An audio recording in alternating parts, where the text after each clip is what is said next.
Hello, I know a bunch of you are going to show up at any moment for our guided meditation for a healed America. It's Thursday, September 18th, 2025.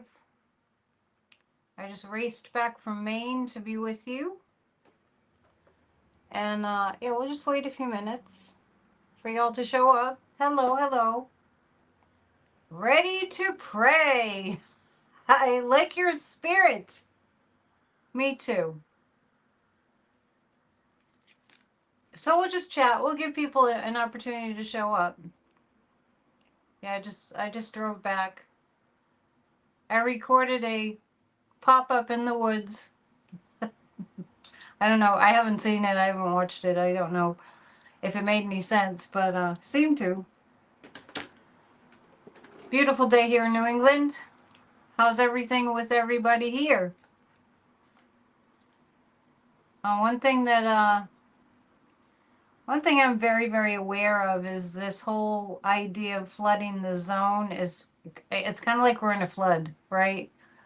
We're in a flood of criminality. We're in a flood of crimes against our country and its citizens. And so it's up to us to stop it. It's up to us to make it end. By the way, if there's any trouble with the sound or the connection, just let me know. Thank God for PNN. I think it's okay to write God. G-D. Warren saying. Thank God for you guys. Thank God that we get together. Thank the goddess or whoever you pray to. We really do need to get together. Excuse me, I have little allergies. So when we talk about God, what we're talking about is the divine source of all that, the divine intelligence that created us. I think that you know that, Warren. I make an effort to make that extremely clear. That when we talk about God, we're talking about the universal intelligence that created all of life. It's not an old man in the sky. That's a man-made idea. And Church of Spirituality, for those of you who don't know, is really all about that. And the divine mind, you know. But we use the word God interchangeably with divine mind, divine intelligence. And actually, I find myself just out of an abundance of caution, because I know how many people get triggered by the name Jesus. I use Christ just because of that. But I am going to keep the name Church of Spirituality, because even though people are triggered by the word church, it's understandable. It means, to me, it means bringing people together in spiritual fellowship. So anyway, thank you for showing up. I'm glad that you're here. As you all know, your regulars, mostly we have regulars here. If you're new, welcome. We spend about 15 minutes just chatting, and that's really to give people a chance to see that we're on and to show up. And I just kind of blah, blah, blah for 15 minutes about what's going on. I took a nice drive up to Maine. It was a beautiful day. It's like a 90-minute drive. And my sister lives up there, so I visited with her for a little while. And some of you may have seen I did a video. I did a pop-up in the woods. Really beautiful. What a beautiful state. If you're looking to move, Maine is a really beautiful state. A lot of progressive people up there. And, you know, a lot of people that aren't as progressive, but there's a nice mix. And that's what, you know, this country was founded on that, on diversity. I know that it seems like we're going backwards. Remember when Kamala kept saying, I'm not going back, she said, we're not going back, we're not going back. We're not. We're not. Warren says you vote for the Hudson Valley as a place to move. Did you move there? I know you were moving. So we're not going backwards. It just appears that way. Like, You know, like when you have an optical illusion where it looks like something's moving backwards, but it's not. Do you ever get into the car wash, right? You ever get into the car wash and your car is stationary, right? It's in neutral and it's stationary, or in park. And the brushes start washing your car and you feel like your car is moving, but it's not, right? So it's kind of, think about it as an optical illusion or like a collective illusion that we're going backwards because we're going forwards and we're revisiting. Human civilization is revisiting what it is to be in a fascist regime. And the reason that we revisit things, revisit traumas, past life traumas.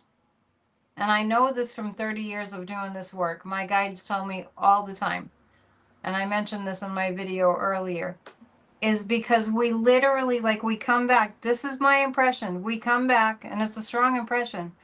We come back and we have a similar traumatic thing. Sometimes a traumatizing family, very often a traumatizing family or traumatizing situations.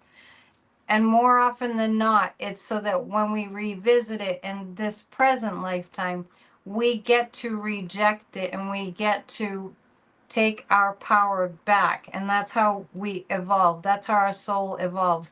So we're going through a collective evolution.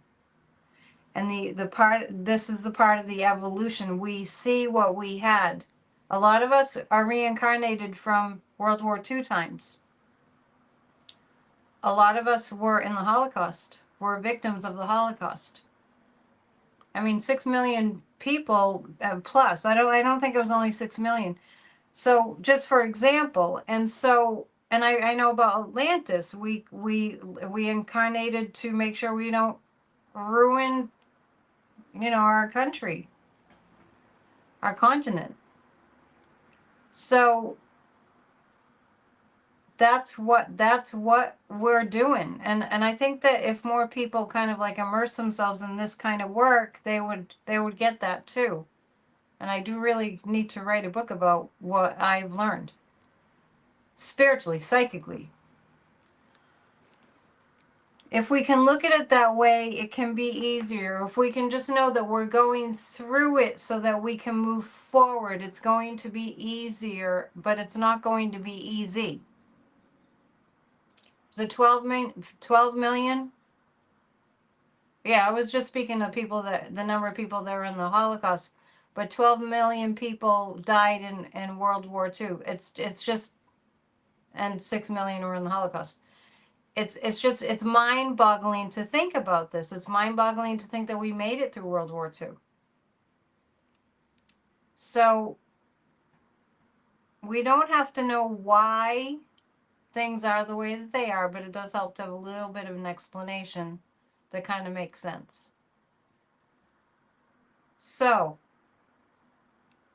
I drove up 90 minutes to Maine. I stayed for a little while and I drove back 90 minutes, and I really wanted to take the opportunity to catch up on things I haven't really delved into in depth. So I listened to Katie Fang, a YouTube podcast about this whole taking away our freedom of speech. There are certain things that I won't listen to right now, like talking about the military police, and all that.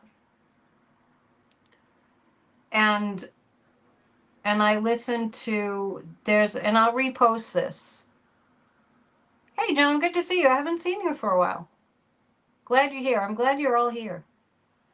And I also just got through listening to, and it was long. It was 90 minutes. It was a whole ride home today. It's good to go for a nice drive. I listened to the shadow hearing that the Democrats were having with people who have been abused by ICE, family members taken away, and what's happening to people that are kidnapped by ICE. And I mean, this is like what happened with the Nazis in so many ways, where they just take innocent people. And I think we really, as a nation, have to do a real soul check and figure out collectively how to stop this madness where it's absolutely, it's the cruelty that's the point, and how we get people like Stephen Miller, who's a sick, sick man, and Tom Homan, and Christy Nome, and Pam Bondi. These people are mentally, clearly they're mentally sick to derive pleasure from causing so much suffering to other human beings. It's sadistic. It's a malfunction of the brain. There's something wrong. Just as I don't know how many people know this, but studies have been done on not only people who are sadistic and can inflict pain on a living being and get pleasure out of that, but there are also people that they have this sort of, their brain is wired in such a way. It might be that it becomes that way to have what I've defined as insatiable greed. It's like a malignant, insatiable greed where, like Mary Trump's book, Too Much and Never Enough, I think that's the title of it. Same sentiment. That it's a brain glitch. Like if you did an MRI of these people's brains, I think studies have shown that you would see it. And these are the things that are destroying this country. And a white supremacist majority Supreme Court. Those people are sick. That's mental illness. And we have to figure out a way, and we do a lot of this work on the energy level here, which is why I'm so committed to doing this. I almost didn't make it on time. To doing this every single Thursday, is because together we have to find a way to visualize, and we got to use that tool. It's a powerful tool to visualize shutting this shit down. And failure is not an option. Failure is not an option.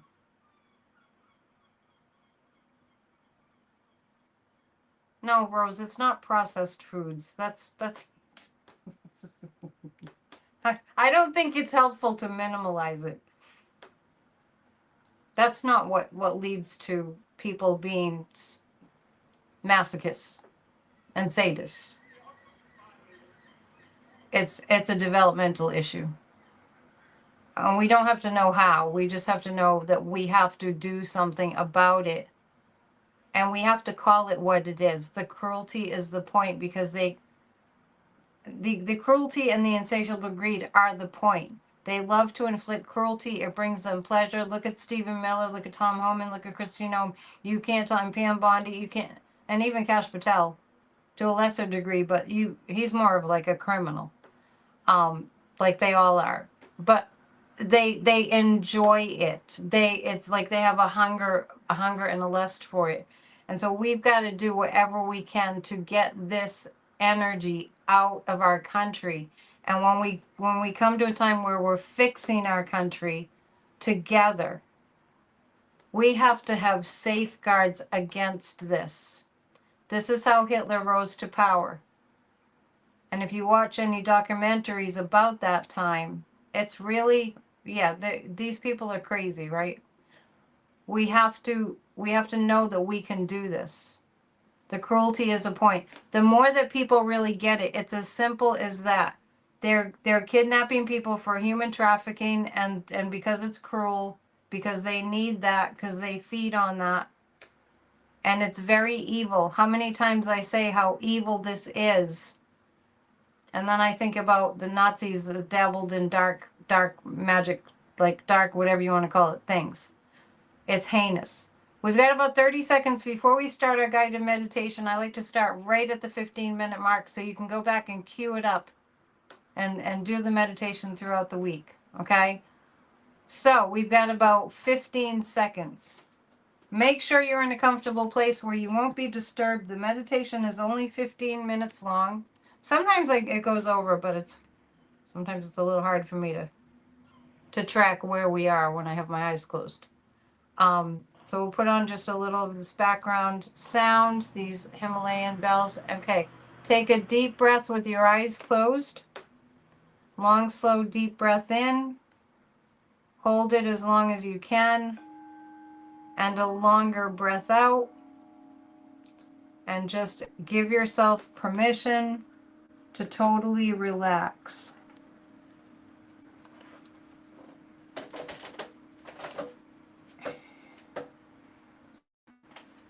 And at your own pace, take another long, slow, deep breath in and hold it as long as you can before you exhale. Long exhalation.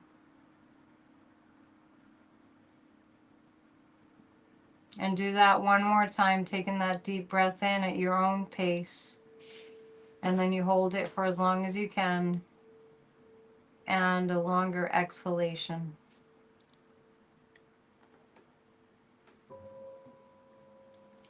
And say to yourself or out loud, I give myself complete and total permission to be totally relaxed, especially for these 15 minutes. And knowing that I don't have to be running and responding every second of every day and night. I allow myself to relax even more.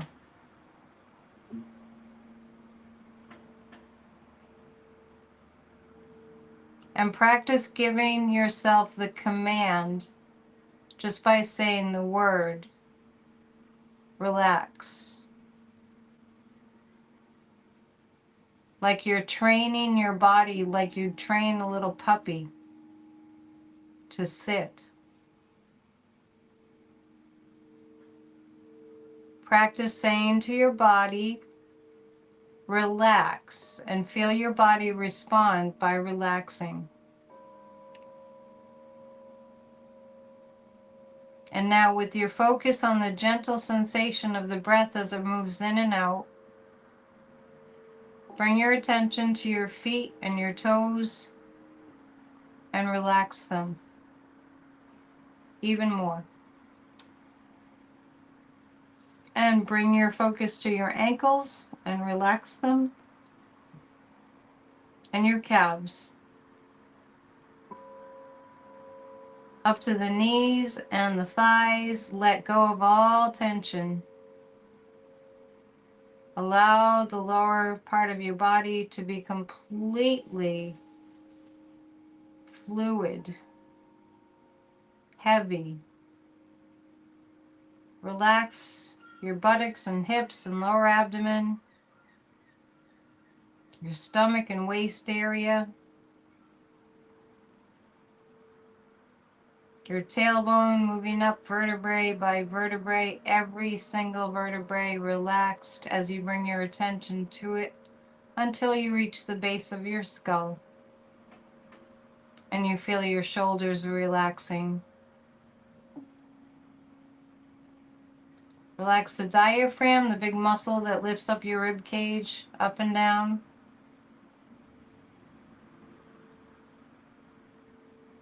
Feel the breath slowing.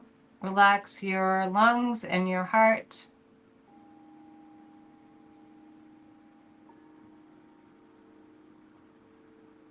Your neck and your throat. Feel the relaxation making your shoulders heavy, flowing down into the arms and elbows and wrists and hands and fingers, becoming very heavy. And now relax the jaw and all the muscles of your face. Just let go. Remember, I give myself permission to relax completely.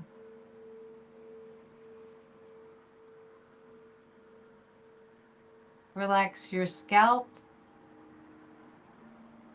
and sense an opening at the crown of your head and imagine a pitcher, like a pitcher of water, above your head, about 3 feet above, held by an etheric hand, like a divine hand. And this pitcher of etheric water is light water. And it's now being poured energetically into the opening at the crown of your head, filling just like fluid, your toes, your feet, filling you up with light, liquid light, fluid light, divine light. Feel the light sparkling, feel the light going into different parts of your body that may need a little healing and balancing. Feel that liquid light filling your entire being like you are a container of light. And now you're completely filled up with light, up to the top, and it's overflowing out of the opening in the crown of your head, and it's flowing over, covering your entire body like liquid light, within you now and around you, like water, just like fluid. You're being bathed in this light. Give yourself permission to just enjoy the sensation of feeling completely relaxed in the light. And now feel the emotion and the feeling of trust. It may help to just think about situations, maybe common everyday situations that you just trust. The sun comes up, water comes out of the faucet. You trust certain situations to be there. You trust others to behave in a certain way. Things that repeat over time, we trust.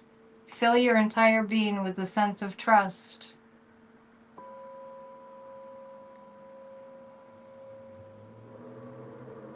And now bring that feeling of trust, even the feeling of the mundane seeming things that you trust, bring that feeling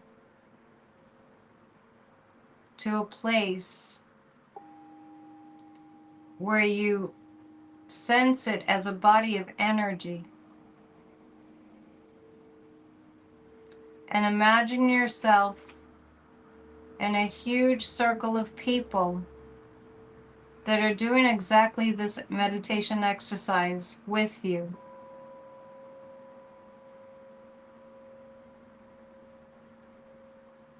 And imagine a body of energy, a lump of energy that has the energy completely of trust. Imagine that you can feel what it is, that it's tangible, that you're holding it in your hands like a ball of energy. Trust, faith, faith and trust. Remembering when you were just an embryo, that trust was inherent. It was in a sense of trust and faith that you were born. Trust and faith. Imagine you're holding it like a ball of energy in your hands. And see what color it looks like. Is it bright light? Is it white? Are there colors? Does it change colors? Is it this ball of energy, trust? And imagine you're in a huge circle of people and we're all doing this exercise together. And we're all holding this huge ball like a beach ball of energy that embodies trust and faith It's just there. And continue to think of circumstances and situations that you've learned that you can trust. Let go of any sense of it not being there. We've chosen to make this the only thing that's present in this right now moment. Unhindered, unobstructed, faith and trust. How often we don't just hold it in its purest form. And now imagine that this huge group of people holding this ball of energy that's holding the energy of faith and trust, of those feelings, those knowings. And one by one, you each, like you're doing a wave at a baseball stadium, one by one, you each lift up your ball of light energy, of faith and trust, and you hold that up in the air, and it's over your head. You're holding it way up over your head, and now you throw that ball of hope and faith and trust up into the air, and all of your energies meet and smash together like a big, brilliant explosion of light that is now covering all of the people in the collective group here and in your imagination. Exploded like a firework, and it's covering all of us. Faith and trust. And now let us envision, like we're looking up at the sky, we see all this light, multicolored rays of light representing our faith and our trust that we are generating, that we have brought up to the forefront. And we feel it all over us, above us, and around us. And it's infinite, and it extends outward. And now, imagine this energy very, very, very present. And now know that it does not leave. That we have envisioned it and brought it into awareness and brought it into this collective mind energy, faith and trust. And now just relaxing our focus slightly so that we can imagine that we're looking up and we see a mental screen, and on that screen we see all the cruelty, all the fascism, all the hatred, all the violence. Imagine that you can see it, and it begins to disintegrate, and it's disintegrating, and it's turning to dust. All this hatred, authoritarianism, and most of all this abject evil. We see it on a screen, and now let us all imagine that we're going to bring that energy of faith and trust back into a ball of light. We're going to do it again. Faith and trust. Seeing yourself in a huge group of people, holding that in their hands, the size of a beach ball. Faith and trust. And now throwing it up into the air, smashing together a firework. Faith and trust exploding above us. Seeing a picture of all the evildoers and all the horrible atrocities that they have committed and continue to commit. And imagine the faith and trust obliterating it. And now imagine that you are holding like you used to when you were a kid, snowballs in your hands.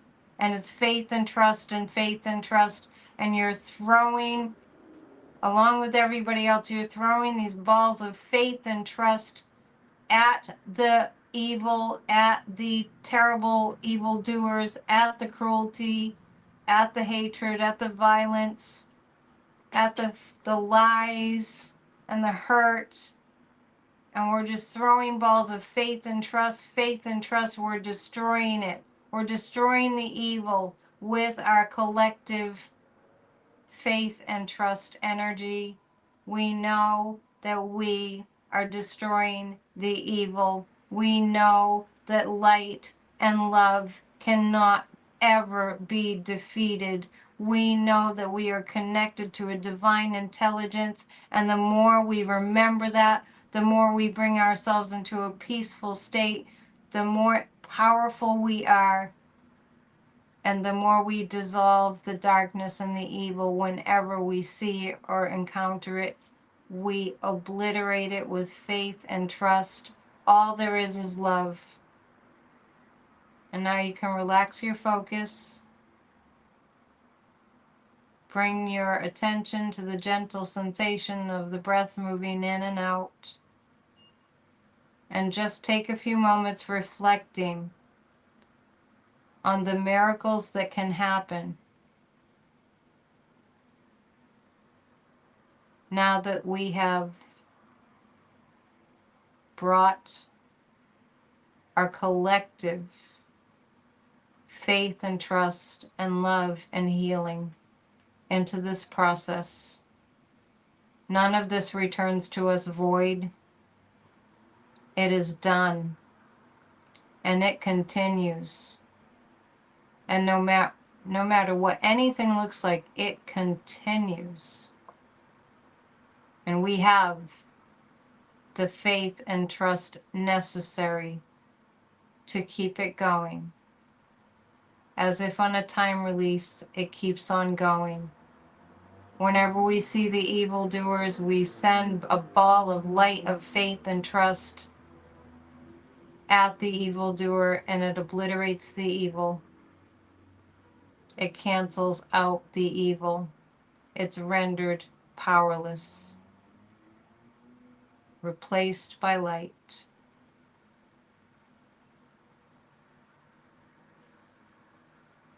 Now you can relax your focus.